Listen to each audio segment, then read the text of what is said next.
11번 나의 현실 인식을 가진 세력에 대한 설명으로 옳지 않은 것 이렇게 되어 있습니다. 자, 우리나라의 시세를 헤아리지 않고 경솔히 오랑캐와의 관계를 끊다가 원수는 갚지 못하고 패배에 먼저 이르게 된다면 또한 선왕께서 수치를 참고 몸을 굽혀 종사를 연장한 본의가 아닙니다. 삼가 원하건대 전하께서는 마음을 굳게 정하시길 이 오랑캐는 임금과 아버지의 큰 원수이니 맹세꽃 차마 한 하늘 밑에 살 수 없다고 하시어 한 원한을 축적하십시오 이렇게 되어 있죠. 이거 뭐 착 봐도 이제 호란에 대해서 적개심을 갖는 바로 복수를 해야 된다. 대청 복수를 해야 된다는 북벌론을 이제 주장하는 그러한 사람들이 되겠습니다. 자, 이런 사람들은 이제 그 화이론적인 생각이 있습니다. 즉 무슨 말이냐면은 세계의 중심이 중화, 그러니까 이제 중국 명나라죠. 그리고 우리는 소중하다, 거긴 대중화이고, 그리고 이 청 여기는 이제 오랑캐다. 여기에 이제 그러한 이분법적인 사고 방식으로 인해서 그 치욕을 갚아야 된다. 또 복수 플러스 이제 명나라의 그러한 마지막 이제 임금과 그 다음에 이제 우리 임진왜란때 우리를 도와줬던 그러한 임금들 이런 것 우리가 이제 명은 망했지만 우리가 그걸 계승을 해서 이어나가야 된다. 뭐 이런 사고방식을 가지고 있는 것입니다. 자, 우리를 저들과 비교했는 진실로 한치의 나은 점도 없다. 그럼에도 단지 머리를 깎지 않고 상투를 튼 것만 가지고 스스로 천하제일이라고 하면서 그러니까 이제 화이론적인 사고방식을 지금은 옛날의 중국이 아니라고 말한다. 자, 이런 옛날에 그런 화이론적 이것을 비판하는 게 있죠. 그 산천은 비린내 누린내 천지라고 나무라고 그 인문은 개나 양이라고 욕을 하고 그 언어는 오랑캐만이라고 모함하면서 중국 고유의 훌륭한 법과 아름다운 제도마저 배척해 버리고 만다. 그러니까 자 이제 결국 이런 사고 방식은 이제 그 청의 그러한 것을 이제 그 중국 지배를 이제는 인정을 해야 된다는 소리예요. 예. 그리고 근데 이제 문화라든지 경제적으로 이제 청이 굉장히 부강해지면서 이제 그런 것 등을 이제 영향을 받아서 이걸 배우자는 입장이 되겠습니다. 그러니까, 예. 그래서 이제 배우자는 그런 입장으로 나가게 되는 것이죠. 자, 하나씩 보도록 하죠. 자, 북벌론 명황제의 제사를 지내기도 했다. 그렇죠. 그래서 명의 원군 이제 제조지은이라든지 그 명나라의 마지막 황제 이러한 제사를 지내는 그래서 이제 그러한 대표적인 것이 이제 그 만동묘라는 게 있죠. 만동묘하고 이제 대보단이 숙종 때에 송시열의 제자 권상아 등의 그러한 건의로 인해서 이제 창덕궁 쪽에는 대보단을 그 다음에 스승인 송시열이 사는 충북 괴산 쪽에는 이제 만동묘를 세워서 명황제 제사를 지내는 황당한 모습도 있습니다. 그 다음에 북벌에 필요한 군사력을 강화하고자 한다. 그렇죠. 북벌론자들 효종 때 특히. 그 다음에 화 이론에 따라 국내 문제를 해결한다. 이건 화 이론을 이 사람들은 이거는 이제 따르지 않는 것이죠. 예. 이 화 이론에 따라서 국내 문제 따른 건 이 가의 북벌론적 그런 입장이 되는 것이죠. 자, 그래서 이런 이분법적인 사고 방식 3번이 틀렸고요. 그 다음에 이 북학론자들 이 사람들은 이제 청의 중국 지배의식을 인정해야 된다는 것이죠. 예. 자, 그래서 정답은 3번이 되겠습니다. 12번 가에서 라 시기에 있었던 사실로 옳은 것만을 보기에서 고른 것은 이렇게 조선 전기 이제 주요 왕들의 업적이 나옵니다. 자, 여기는 이제 세종대가 되는데 개미자는 태종 때 있었죠. 예. 태종 때 개미자가 주조가 됐고요. 이건 틀렸고. 자, 고려사 저료와 또 하나가 이제 고려사 기전체 방식의 고려사와 그 다음에 편년체 고려사 저료 이거는 이제 문종 때 이제 편찬이 되었습니다. 그 다음에 그러니까 여기 문종 주기에서 성종 사이니까 요 니은 나는 요거는 맞겠네요. 니은은 맞고 이건 틀리고. 그 다음에 도첩제, 자, 승려들을 이제 출가를 이제 국가가 인정한 그러한 명부를 이제 도첩이라고 하는데 이걸 폐지한다는 거 아예 국가가 이제 그런 거 이제 인정하지도 않는다는 거죠. 출가를. 자, 이거는 성종 때 폐지를 했습니다. 그래서 성종 즉위 이후 다니까 요거는 맞고, 두 개씩 고르니까 정답은 니은 디귿 3번이 되겠고요. 자, 여기 보면 리을 라 소수 서원 사에 이렇게 돼 있는데, 자, 중종 즉위 이후 1543년 이제 백운동 서원이 풍기에서 이제 주세붕에 의해서 풍기군수 세워졌죠. 예. 자, 명종 즉위가 이제 1545년인데 명종 즉위 후에 이제 이황의 건의로 명종 때 후임 이제 풍기군수가 되는데, 이황의 건의로 이제 소수서원으로 사익이 됩니다. 명종 때. 그러니까 여기 명종 즉위 이유는 여기 없으니까 이건 틀린 것이 되겠죠. 그래서 정답은 3번이 되겠고요. 13번 다음 주장을 펼친 인물에 대한 설명으로 옳은 것은, 자, 여기 보면은 대저 재물은 우물과 같다. 우물 비유 박제가죠. 예.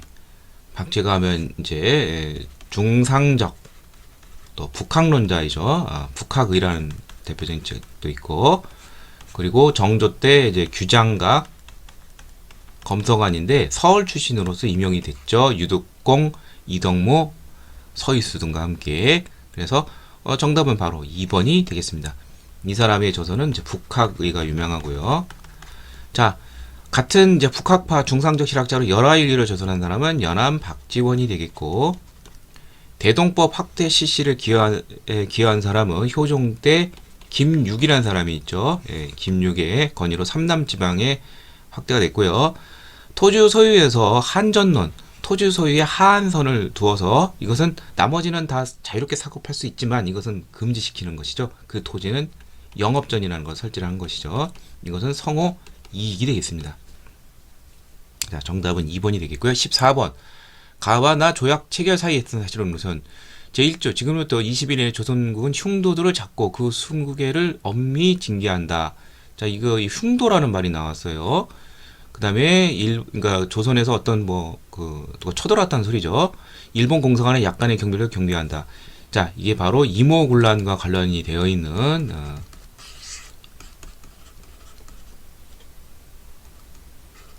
바로 제물포 조약이 됩니다. 이모군란 때 이제 그 난병들이 저기 일본인 교관 별기군의 신식 군대인 이 일본인 교관을 죽이고 일본 공사관을 습격을 했어요. 그래서 이게 바로 유명한 제물포 조약인데, 이걸 단죄를 하고 배상금, 그 다음에 일본 공사관에 경비를 두게 한다. 일본군이 주둔이 되는 것이죠. 자, 나를 보면은 조선국은 국서를 일본국에 보내 사의를 표명한다. 또 사과해야 되고 일본 공간을 새로운 곳으로 신축하는 것이 마땅하다. 여기에 대해 공사비를 받아야 된다. 자, 이것은 갑신정변하고 관련이 되어 있는, 일본이 또 피해를 봤다고 해서 이제 바로 이른바 유명한 이제 그 한성 조약이 되겠습니다.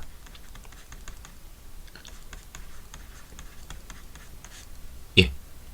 그러면 요 사이에 올 수 있는 사실은 이제 그 제물포 조약 이후 뭐 갑신정변도 나오겠고, 이제 뭐 청해 후속 조치 뭐 이런 것 등이 나와야 되겠죠. 자, 그럼 하나씩 보도록 하죠.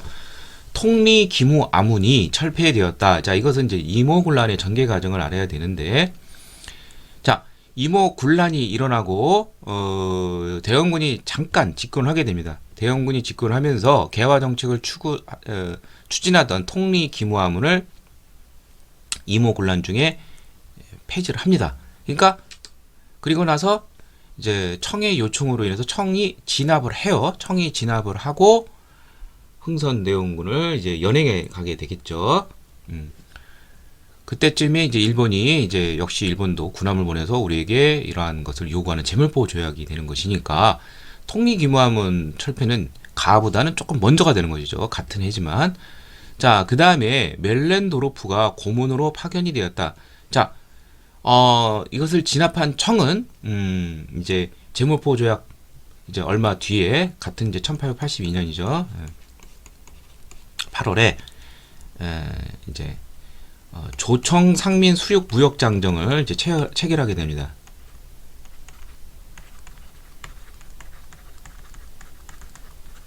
그리고 이제 이제 아까 말했듯이 흥선대원군을 연금해 가고 이제 간섭을 하기 위해서 고문을 2명 파견해요. 이제 마건창, 마젠창이 이제 정치 군사 쪽, 그다음에 멜렌도르프가 재정 고문으로 이제 부임하게 됩니다. 그러니까 요게 이제 맞는 내용이 되겠죠. 자, 그다음에 청과 일본 사이에 텐진 조약이 체결이 됐다. 자, 텐진 조약은 한성 조약보다는 조금 뒤에요. 예, 그래서 한성 텐진 뭐 조금 까다로운 문제이긴 한데, 그러니까 갑신정변의 후속 조치로서 한성 조약이 먼저 85년 1월에 맺어져서 이러한 그 공사관 신축 비용 뭐 이런 게 나오고, 청과 일이 갑신정변에서 충돌했기 때문에 이제 일단 철수를 한 다음에 나중에 이제 공동으로 파병하자는 그러한 것이 이제 텐진 조약이 이제 나오게 됩니다. 예. 그래서 그건 뭐 정확하게 저도 다른 모르겠는데 한성전보다 조금 뒤에요. 예. 그래서 요거는 해당이 안 되고, 부들러가 조선의 영세 중립 선언을 권고하였다. 자, 요거는 이제 그 1885년에 보면은 이제 거문도 사건이 일어나게 되죠. 예. 이게 이제 1885년이 지금 다 이제 걸려 있긴 해요. 근데 이제 흐름을 좀 알아야 되죠.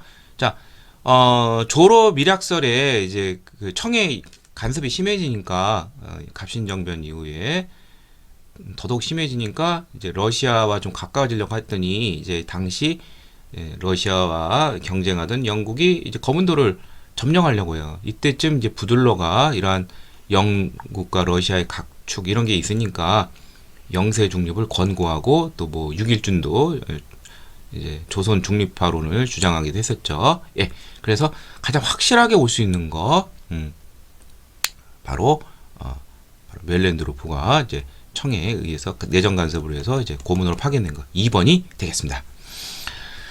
다음 15번, 다음 관제를 발표했던 정부의 정책으로 옳은 것은, 여기 뭐 중추원 관제가 나오죠. 예. 뭐 딱 봐도 이제 이거를 의회식으로 이제 하자는 것이죠. 이게 바로 이제 그 독립협회가 이제 관민공동회를 이제 개최하고 헌의유주를 이제 품신했죠. 1898년 10월에 여기 대해서 11월에 중추원을 의회식으로 개편하는 관제가 바로 여기에 대한 내용입니다. 그러면 이 문제는 이거를 물어보는 것이 아니라 바로 대한제국의 그러한 정책을 찾으라는 것이에요. 그러니까 뭐 대한제국과 관련된 개혁이 이제 이른바 이제 광무 개혁이고, 대한제국 시기가 뭐 1897년에서 1910년까지만 실질적으로 광무 개혁이 제대로 추진이 된 것은 러일 전쟁 전인 이제 그 1904년까지라고 이렇게 보시면 되겠습니다. 자, 그럼 하나씩 보도록 하죠. 경무청, 치안을 담당하기 위해서 근대적인 기구로 경무청을 창설한 것은 1차 갑오개혁대입니다. 1894년 양력 7월에서 12월 요 사이에 있었죠. 건양이라는 연호를 사용한 것은 을미개혁대죠. 예, 뭐 3차 갑오개혁이라고 볼 수 있죠. 1895년 10월에서 1896년 2월 요 사이에 있었던 일이고요. 예, 이제 태양력 사용과 함께 1896년 1월을 아마 건양으로 연호로 사용했었죠. 지방재판소와 고등재판소를 개설하였다. 자, 이것은 2차 갑오개혁이 지방제도와 사법제도 개편이 있었죠. 예, 그래서 1895년 12월 또는 뭐 양력 1월에서 1895년 7월까지 2차 갑오개혁이 추진이 되었죠. 이때 1심, 2심으로 지방과 고등재판소를 개설했습니다. 이거 전부 다 그 대한제국 수립 1897년 10월 이전이에요. 예, 그래서 정답은 이제 4번이 되는데, 이민 업무를 담당하는 수민원을 설치한 것이 바로 1902년인데, 자, 우리 하와이 이민이 있죠. 최초의 이민인. 이 하와이 이민을 이제 담당하던 부서가 바로 이 수민원이 되겠습니다. 그해 이제 1902년 대한제국기가 되는 것이죠. 그래서 정답은 4번이 되겠습니다.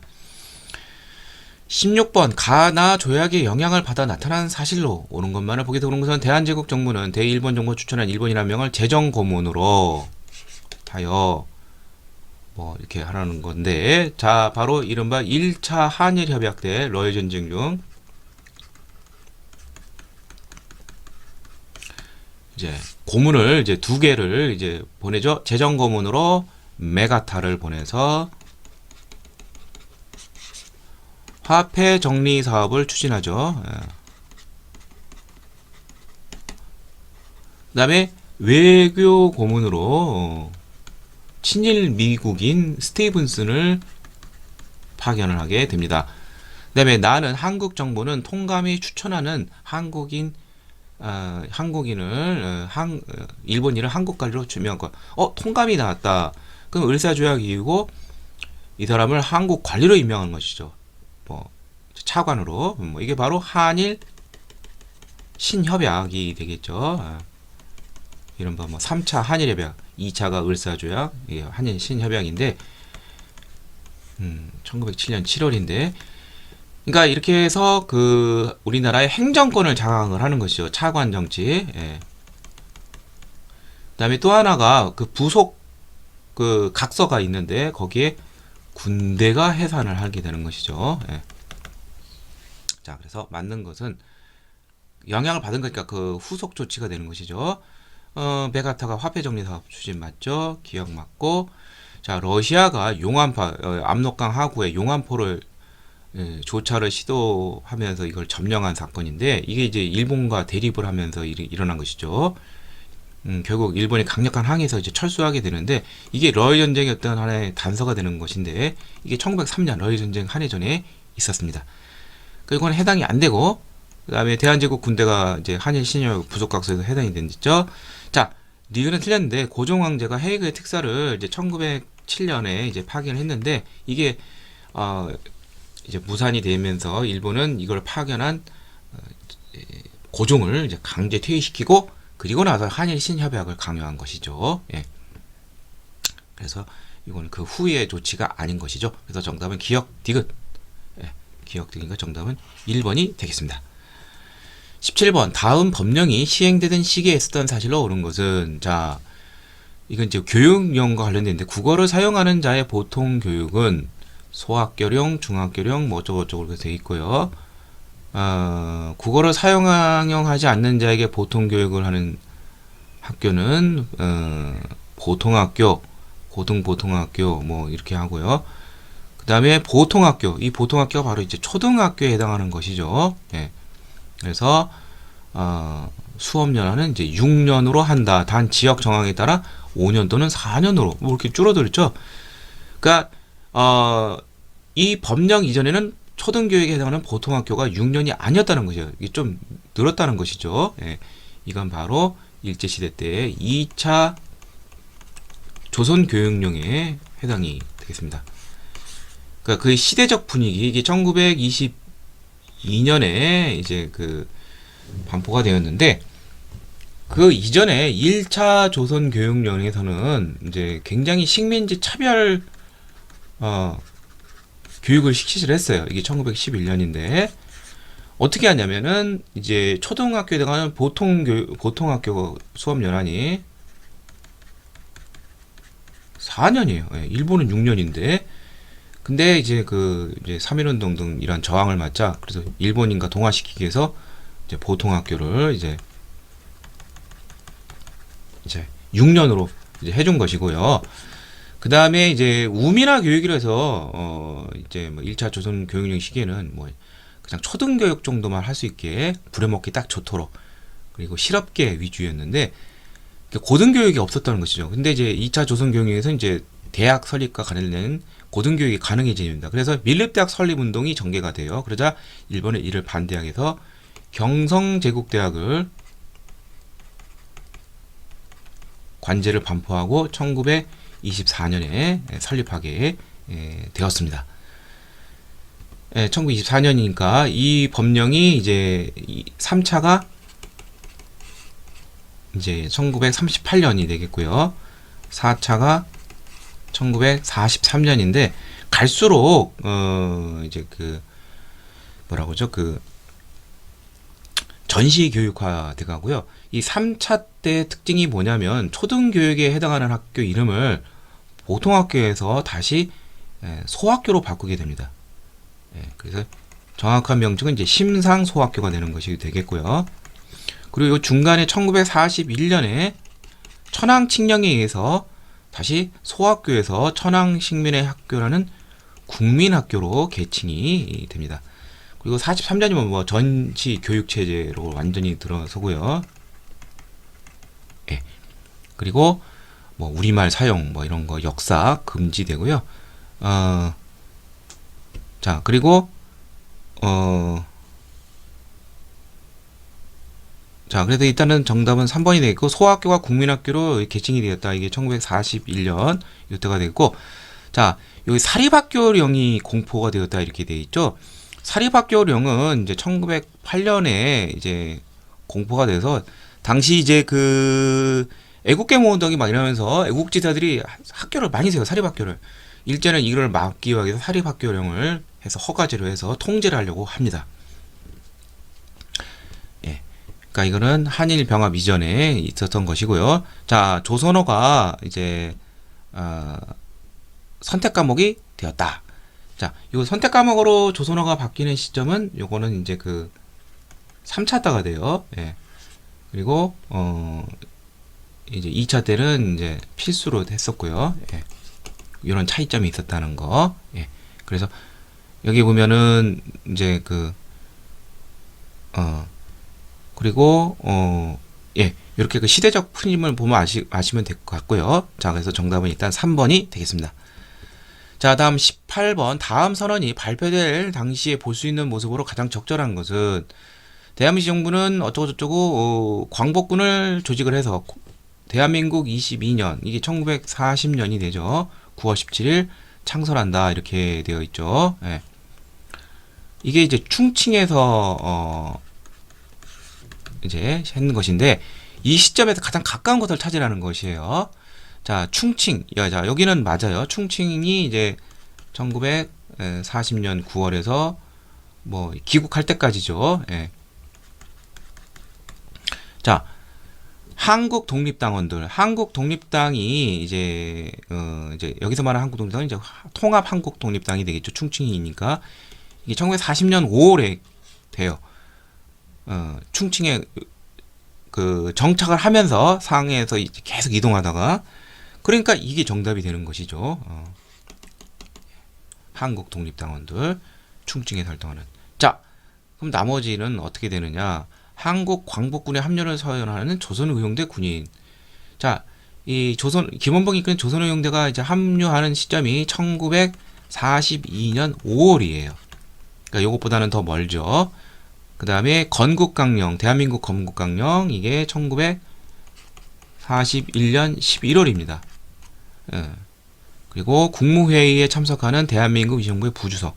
주석 부수적제 개헌, 마지막 5차 개헌이 일어난 시점이 1944년이에요. 더 멀죠.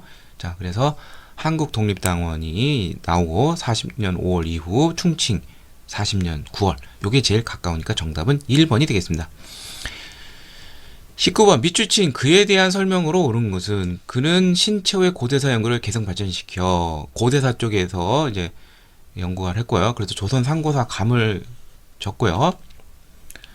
신채호를 계승했으니까 이 사람은 민족주의 사학자가 되겠죠. 예. 자, 그 다음에 이 사람은 신민족주의와 신민주주의라는 독창적인 이론, 즉, 이제 그 어떤 차별적이고 어떤 계급 차별적인 뭐 그런 것이 아니라 정치, 경제, 교육에 있어서 어떤 균등을 추구하는 어떤 그러한 바탕 위에서 민주주의의 바탕 위에서 일어나는 어떤 그런 민족주의라는 것이죠. 그래서 신민족주의와 신민주주의가 불가분의 관계라는 것이죠. 그리고 극자와 극우를 배격한다.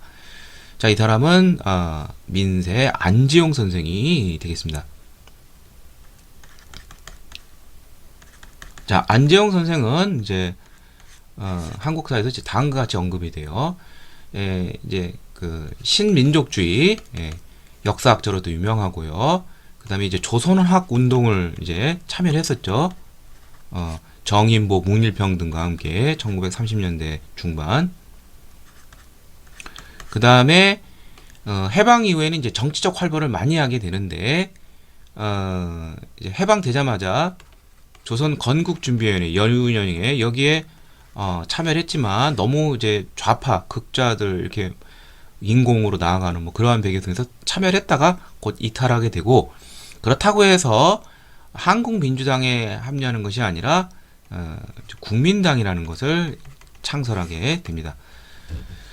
그 다음에 이제 그 좌우 합작 운동이 이제 벌어지면서 이제 미 군정은 이제 이런 중도적인 세력들에게 어떤 이제 이제 정부 수립을 위한 어떤 그 관직을 좀 주게 됩니다. 그래서 좌우 합작 운동에서 이제 그 한 축이었던 여운형과 함께 중도 우파의 김규식을 남조선 과도 입법위원회 의장으로 하게 되고요. 바로 안재홍은 민정장관. 예. 원래 이제 미군 장성이 해야 되는 것인데 이제 슬슬 이제 넘기는 것이 권한을, 그래서 안재홍을 민정장관에 임명을 시켰습니다. 자, 그러니까 정답은 일단 4번이 되겠고, 결성에는 참여했지만 곧 이탈을 했고요. 한국민주당 결성을 주도했다. 주로 이제 지주 자본가 세력 호남 지역을 기반으로 한 이 한국민주당, 뭐 송진우라든지 백관수 뭐 등등등, 김성수 등, 그러니까 이쪽하고는 이 사람들은 이제 우파 계열이 되겠죠. 예. 그리고 나중에 이제 이승만의 단정론 쪽으로 나가게 되는 것이고, 자, 그 다음에 뭐 여기는 뭐 이제 뭐 김성수라든지 송진우 뭐 이러한 지주 자본가 그런 기반이 그런 사람이 되겠고요. 독립척성중앙협의회 회장에 추대되었다. 이제 그 이승만이 1945년 이제 10월에 귀국을 한 다음에 자신의 세력을 이제 확보하기 위해서 약간 어떻게 좀 보면은 어떤 좌우 연합적인 성격의 그러한 어떤 정치적 결사체로 독립촉성중앙협의회를 결성을 하고 여기 회장으로 추대됩니다. 이승만은 사실 인민공화국에서도 여운형의 조선 건준위를 이제 개편한 인민공화국에서도 이제 수반으로 추대되기도 했죠. 그렇지만 그런 데서는 참여하지 않고 이 독립촉성중앙협의회는 이제 주로 이제 우파 쪽이 좀 세력이 좀 강한 것이죠. 나중에 이제 신탁통치 반대 운동의 한 축을 담당하게 되는 것이죠. 자, 이거는 이제 이승만이 되겠죠. 우남 이승만. 자, 정답은 4번이 되겠습니다. 20번. 다음 시정연설을 했던 정부식에 쓰던 사실은 옳은 것은, 시정연설이란 말 그 자체만 봐도 이거는 장면 정부 외에는 이런 말을 쓰지 않아요. 예.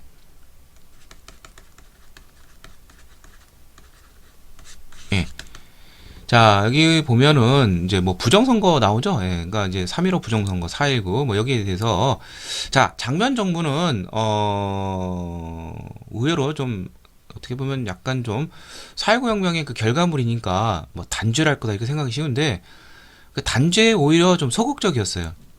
오히려 이제 박정희 군부가 이제 정권 장관 다음에 어떤 좀 분위기를 조성을 위해서 바로 이제 다 처형해 버렸죠. 부정선 관련된 사람들. 자, 그 다음에 장면 정부의 또 하나의 특징이 이제 경제 개발 계획을 추진하게 됩니다. 그래서 원래 그 박정희 정부가 경제 개발 5개년 계획을 이제 추진을 하는데, 이미 이제 장면 정부가 이미 다 마련하는 것을 약간 수정을 가해서 아주 강력하게 추진한 것이에요. 그래서 정답은 이제 4번이 되는데, 이제 이거를 이제 경제 개방을 위해서 이제 뭐 국방비에 뭐 이런 것을 감군을 이제 해서 이런 거 좀 아껴가지고 뭐 이렇게 하자는 뭐 그러한 것이 되겠죠. 특징이. 자, 그래서 정답은 이제 4번이 되겠고요. 장면 정부는 뭐 단명했죠. 1960년 8월에 등장해서 5.16 혁명 그 이듬해 5월에 붕괴되니까 뭐 1년도 못했죠. 평가를 내리기도 좀 그렇죠. 자, 화폐 개혁이 단행이 됐다. 자, 해방 이후 화폐 개혁이 2차례 있었어요. 이제 너무 시중에 돈이 많고 그러면은 이제 문제가 되는 것이죠. 인플레 같은 거 막기 위해서. 그래서 언제 있었냐면 1953년에 전시 중이죠, 막바지. 이때 원을 이제 그 환으로 바꾸는 100대 1의 그런 교환 비율로서 이제 확 줄여버린 것이죠.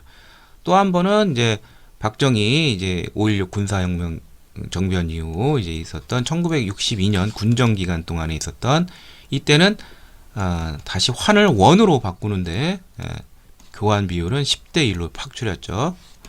자, 다 관련이 없고요. 잡지로서 사상계가 창간이 되었다. 이게 이제